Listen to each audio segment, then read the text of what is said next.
Hello pessoal, welcome to AgapeCast, o podcast do Colégio Agape que traz vozes que educam, histórias que conectam e valores que transformam.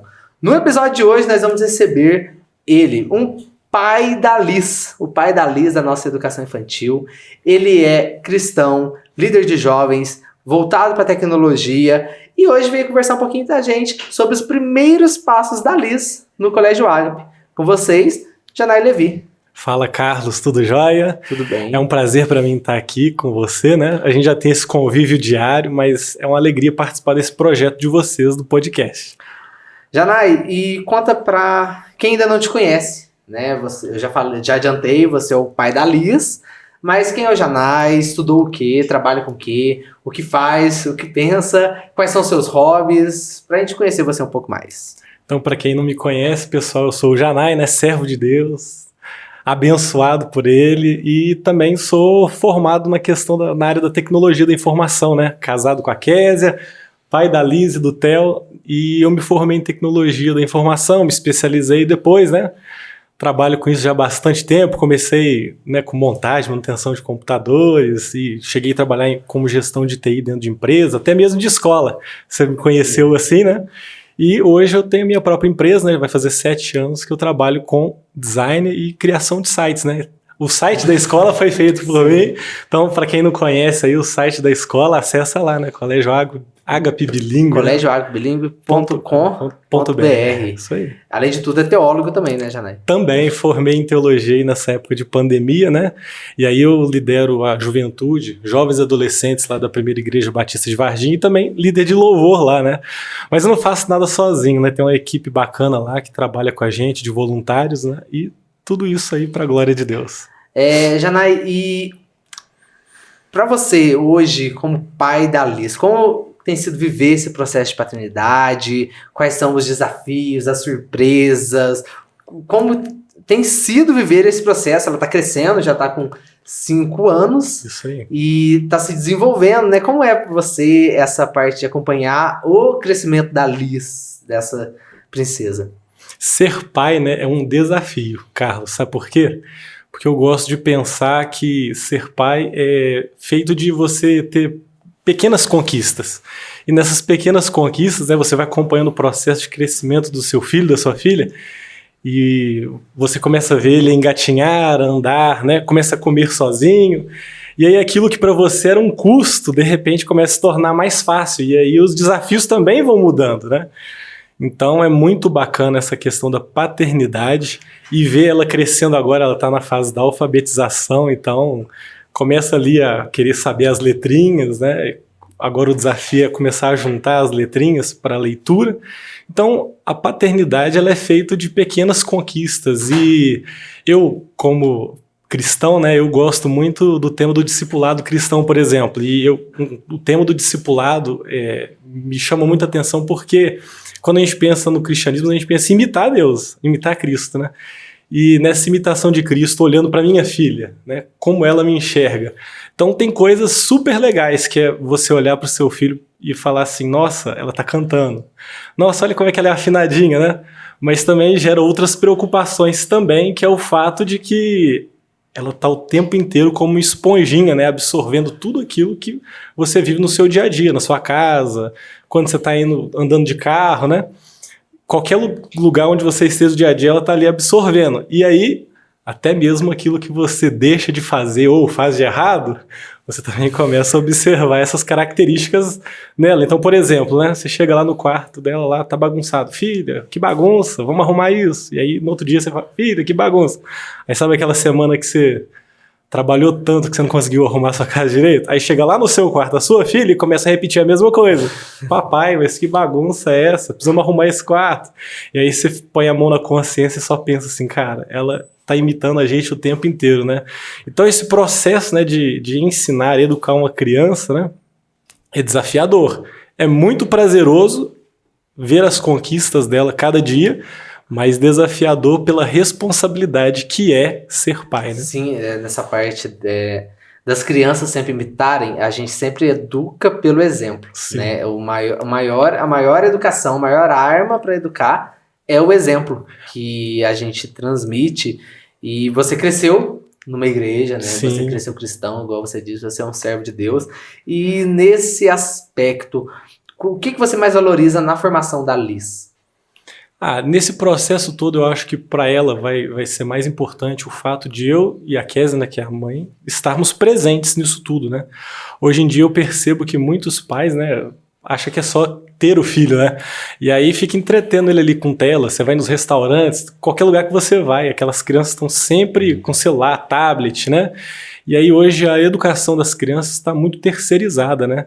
E como eu disse, né, elas são esponjinhas e elas vão absorvendo essas coisas que estão em volta delas, né? E mais do que a gente pode ensinar, falando, elas estão olhando o nosso comportamento. E eu acho que educação, né, foi e vai continuar sendo, né, responsabilidade dos pais, né? Então não adianta a gente querer terceirizar isso. Às vezes eu vejo muitas cobranças, já trabalhei na área de educação também, então eu vejo às vezes cobranças de pais em cima da escola, né, como se a escola fosse a responsável, né, e a escola acaba sendo uma parceira, né, ela tem diversas coisas que ela oferece, né, na parte do ensino, mas ela entra como uma parceira da família, né, educar é uma missão de pai e de mãe. A gente fala que a escola e a família colabora. Sim. Colabora, trabalha junto, Sim. né? E é o primeiro ano da Liz aqui no Ágape, né? Sim. Ela chegou e de cara, nesse primeiro ano, o que você viu aqui no colégio que te chamou a atenção, o que te fez confiar na escola, como é que foi esse processo de adaptação? Toda mudança, né, gera aquela expectativa, né? Então, ao mesmo tempo que eu já conheci um pouco da escola, né, por conhecer você, por conhecer também as diretoras, nenhuma mudança é tão fácil assim. Então eu me preocupava bastante, né, com essa relação da Liz, né, com a nova escola, e algumas coisas me chamam a atenção no Ágape, né, que é a questão da cultura bilíngue que existe aqui. Hoje ser bilíngue tá na moda, muita gente coloca lá, né, colégio bilíngue, e essa questão de você chegar aqui, você ver o acolhimento das pessoas, os funcionários da escola, né, desde a hora que você entra até a hora que você sai, né, você é bem recebido pelas pessoas, né? O seu Pedro é uma figura muito simpática, né? Quando eu chego lá, ele recebe a Liz, né? Hello, princess! Então essa cultura do bilíngue, né? O uso do inglês no dia a dia. E não é só lá na aula de inglês, né? Não são só os professores.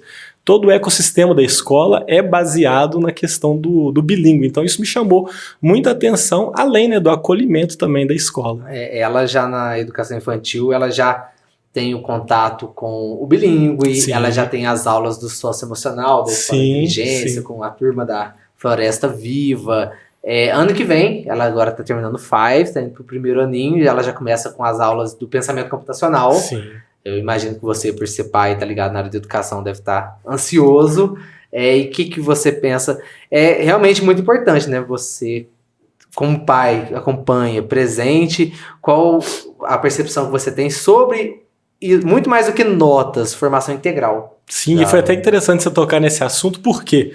Porque eu, por trabalhar na área de tecnologia, eu estou sempre na internet, redes sociais, eu estou antenado nessas coisas.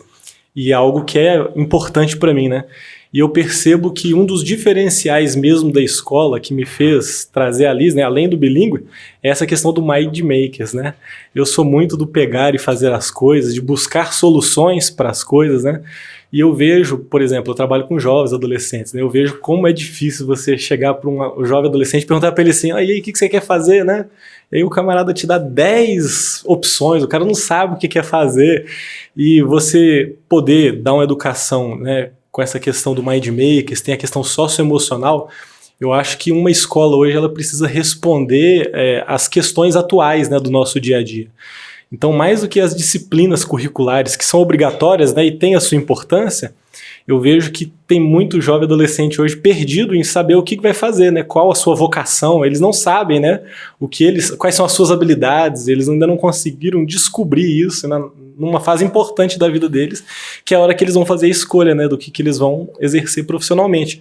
Então, ao olhar para a escola, nessa cultura maker, que é de você poder resolver problemas, o pensamento lógico, computacional, que é o que vai ser usado, né, na vida seja da Liz, né, qualquer criança e qualquer jovem que for ingressar no mercado de trabalho, ele vai ter que saber lidar com essas habilidades.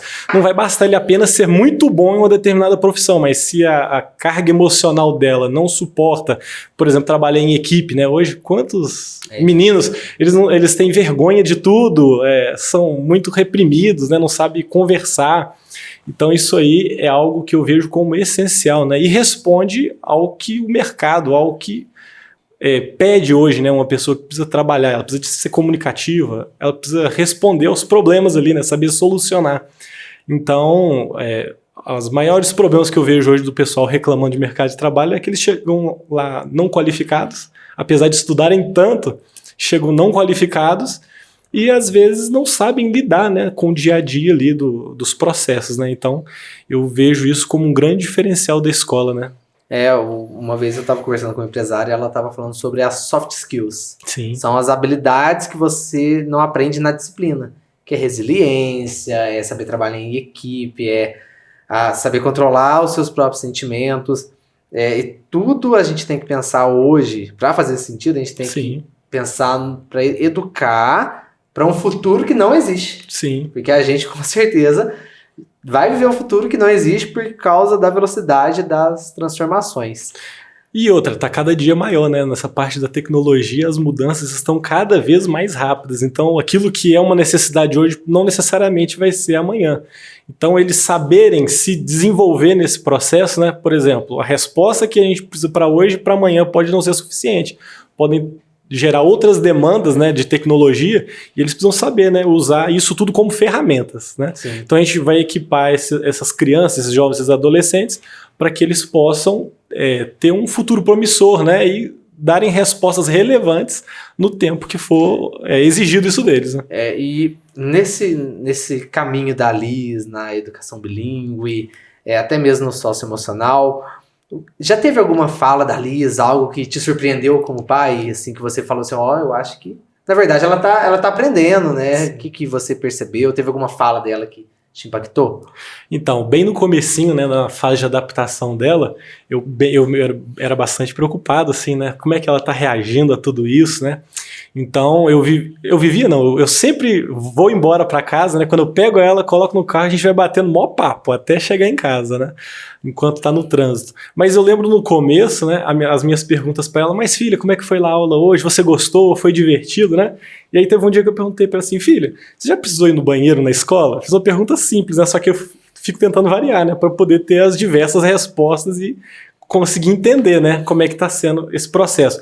E aí eu lembro de ter perguntado para ela, você foi ao banheiro, filha? Ah, eu fui, a tia me levou e tal. E aí, só que aí eu dizer como que foi esse processo, né, ela virou para mim e falou assim, papai, lá na minha escola nova tem banheiro de boys e tem banheiro de girls, né? Aí isso para mim, na hora que ela falou, eu já pensei assim, cara, tá valendo a pena, porque é isso mesmo, né?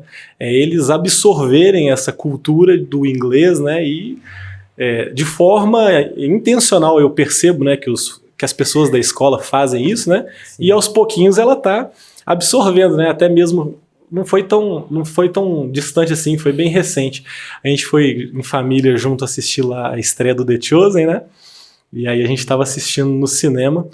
Aí tem aquela introdução lá, né? A música em inglês, né?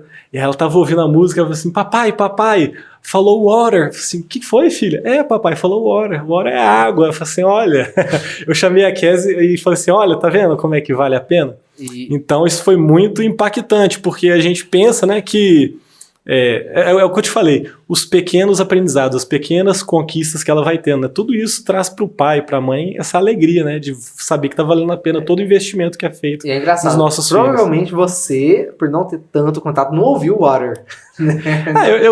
Eu já tinha percebido assim, mas eu falo assim, eu fui assistir o filme e tudo, mas nem pensando nela, né? Eu sabia que ela ia gostar, porque ela gosta de ver filme, né? Aí tem pipoca, tudo. Então é um programa em família que ela estaria à vontade.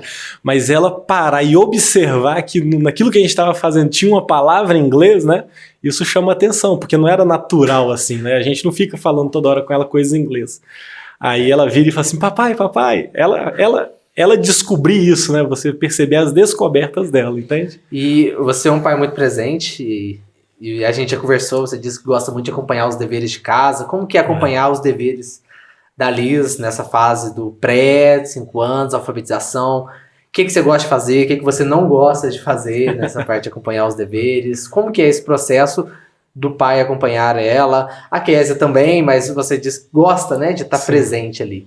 Então, a minha esposa, ela trabalha em hospital, então a escala dela é de 12/36, então dia sim, dia não, ela vai estar ocupada ali com o trabalho, né, então acaba que eu é quem fico mais responsável por buscar, por levar ela na escola, e aí acaba que a tarefa também é responsabilidade minha, então eu que tô lá preocupado, olhando lá, tá segurando direito no lápis, não tá, você tá fazendo direitinho, porque também tem hora que tá mais interessado em brincar, em querer assistir desenho, né. E aí eu olho para ela e fico assim, né, em cima dela lá para ver como é que tá sendo o aprendizado dela, né? Mas fazer a tarefa com ela é super bacana. É igual eu tô te falando, é interessante você perceber, né, as pequenas conquistas, cada coisinha que ela tá aprendendo, né? Só que aí também tem hora lá que, por causa da correria, né, do dia a dia, é bem puxado, né? Então aí a professora manda coisa de cortar, colar, eu já fico assim, meu Deus, hoje vai demorar essa tarefa, né? E eu gosto até que ela faça, porque, tipo assim, às vezes como pais, né, a gente tem a tendência de querer que o filho leve a tarefa perfeitinho pro professor, né? Então, eu já peguei e já sentei com ela, filha, você vai usar a tesoura assim, ó, você vai cortar e a gente vai fazer isso. Eu explico tudo direitinho antes e deixo ela fazer. Claro que se ela errar alguma coisa, eu vou tentar corrigir, mas eu deixo ela fazer do jeito dela. E acaba que na hora de colar eu tenho que ajudar, né, pra poder também não melecar tudo ali o caderno e entregar as páginas tudo grudadas pra professora, né? Mas aí você consegue perceber, né? E aí tem essa parte aí que às vezes os professores não complicam o meu lado lá, né, de tempo, que dão essas coisas de cortar, colar, mas eu sei que tudo isso é bom para as crianças, né? Faz parte do aprendizado dela, né? E aí tem hora que a gente quer que saia tudo perfeitinho, né? E aí eu tento às vezes explicar, ajudar, e tem hora que tem que deixar ir errado mesmo, do jeito que ela sabe, porque eu observo que às vezes, por mais que a gente quer que seja o melhor entregue ali, às vezes a gente acaba maquiando alguma coisa que vai atrapalhar o professor a identificar determinadas coisas. Então, teve vezes eu já até escrevi, eu falei assim, olha, ela não sabe esses números, por exemplo, né? No começo do ano eu percebi que o ano passado a gente ainda não estava bem ainda com os números, ela não estava bem. Então eu gastei um tempão esse ano, falei assim, não, vamos pegar do 0, 1, 2, 3 até o 9, e aí eu percebi que surtiu efeito isso nela, né? Mas aí tem vezes que tem que escrever lá, ó, a Liz não sabe isso e tá indo desse jeito por causa disso, então eu mando até um recado lá. Mas é importante a parte do erro no aprendizado. Sim. Né? A gente não pode tentar privar eles de nenhuma bolha. E pensando no futuro da Liz. E pode atrapalhar também o professor a identificar o problema. Sim. E saber que ela precisa daquilo ali para ela avançar. Errar é parte do processo, né? Não é uma falha no processo, sim, é a parte do processo. E quais são os sonhos seus, Janai, para a vida da Liz? E vamos aproveitar esse espaço aqui, já que esse vídeo estará aí para sempre, imagina, enquanto o YouTube existir, estará lá. Qual recado você mandaria para a Liz do futuro? Então, como pai, né, e nesse papel de ensinar a minha filha, né, eu peço até Deus sabedoria, né, para poder ajudá-la nesse processo, né, a saber identificar a vocação dela, né, e ajudar a potencializar tudo isso, né. Mas tudo isso aí eu creio que seja ferramentas que ela vai acabar adquirindo, né? E o mais importante mesmo, pensando lá na frente, né, como pai, como cristão, né, o maior legado que eu posso deixar para minha filha é que ela possa amar a Deus acima de todas as coisas, né? A olhar para esse mundo tão conturbado que a gente está vivendo, né, e não se corromper com ele, né? Então eu acredito que todas essas ferramentas que a gente vai dar para ela vai ser formas como que Deus vai usar ela lá na frente. E o maior legado que a gente pode deixar para um filho é o amor a Deus acima de todas as coisas. E fechando, se você pudesse deixar um recado para o Janai, que estava há um ano pensando em trazer a Liz para o Agape, qual recado você daria para o Janai? Que pode ficar tranquilo, sabe? Porque, por exemplo, apesar de já ter visto todos os benefícios, né, que a Liz poderia ter, né, e tendo aquele receio, às vezes, assim, de adaptação, né? Eu achei que foi super tranquilo a adaptação dela na escola, né? Antes eu tinha até uma insegurança, assim, que era com relação assim, mas lá é região central da cidade, como é que a gente vai fazer para parar? E, sinceramente, eu não tenho dificuldade nenhuma de trazer ela, de buscar ela, né? Que era uma preocupação legítima, né? De todo mundo que pensa na hora de colocar o filho na escola, é a forma como vai... se tem acessibilidade e tudo, e eu achei super tranquilo essa questão toda, entendeu? Então, é mais para a questão de ficar tranquilo mesmo, porque todo esse processo tem sido muito bom lá pra gente lá em casa, e eu acredito também que ela tem aprendido bastante aqui. E tá chegando um congresso, um congresso ou um seminário? Congresso. Um congresso lá na Primeira Igreja Batista. Isso. Quer aproveitar esse episódio para mandar um recado na sua câmera pro pessoal, convidando para participar? Sim, sim. Pessoal, lá na Primeira Igreja Batista, né, que é o lugar que eu sirvo, né, aqui na cidade de Varginha, nós vamos ter lá nesse mês de agosto, em comemoração ao mês da juventude, nós vamos ter lá no dia 30 e 31 de agosto o nosso congresso de jovens, né? Nós vamos começar a ter início lá no sábado às 19h30 e no domingo nós teremos às 9 da manhã e também às 19h30. Esse ano nós estaremos trazendo o casal lá de Bragança Paulista, da Dizascope School, que é o Maicon Barroco, né, e a Vivian Barroco, eles que lideram lá a Dizascope School, e eles vão estar nos abençoando e falando a respeito do reino de Deus. Nós vamos estar meditando, né, nessa questão do verdadeiro evangelho, porque às vezes só fragmentos desse evangelho, um evangelho completo que as pessoas têm conhecido, né? Então nós queremos falar sobre o verdadeiro evangelho e também o privilégio que é de nós podermos ser participantes daquilo que Deus está fazendo.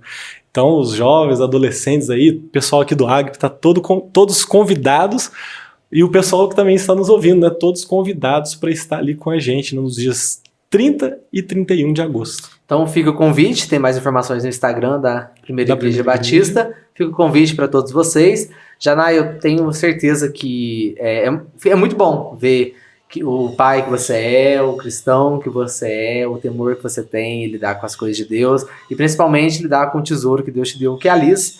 E eu tenho certeza que a Liz tem um exemplo muito bom em você. Ela tem um espelho realmente excelente para seguir, um espelho de excelência. E se você gostou desse episódio, também acredita numa educação completa, uma educação transformadora, compartilhe esse episódio com aqueles que precisam acreditar. Nos vemos no próximo episódio aqui no AgapeCast. See you, até mais, bye bye.